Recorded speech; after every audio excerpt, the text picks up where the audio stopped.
आता बाहेरचे फ्राईज बंद, कारण घरीच आपण पोटॅटो फ्राईज एवढे क्रिस्पी बनवणार आहोत की खाणारा खातच राहिला पाहिजे।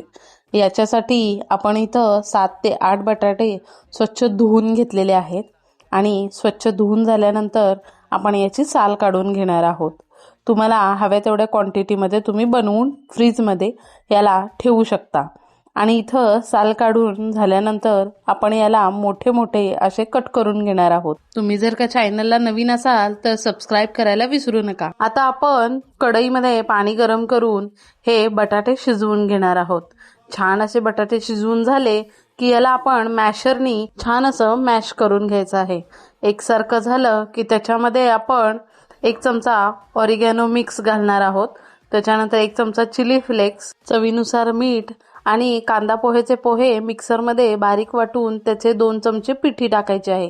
त्याच्यामध्ये 2 चमचे तांदळाचे पीठ टाकायचे आहे। छान असं हे पीठ मळून घ्यायचं आहे। त्याच्यानंतर याला मी प्लास्टिक पिशवीमध्ये छान असं थोडंसं जाडसर असं लाटून घेतलेलं आहे। आता याला 1 तासासाठी फ्रीजमध्ये फ्रीज करायला ठेवूया। छान असं हे सेट झालं की याला लॉंग फ्राईजमध्ये कट करून घेऊया आणि गरम तेलामध्ये कुरकुरीत आणि क्रिस्पी होईपर्यंत तळून घेऊया।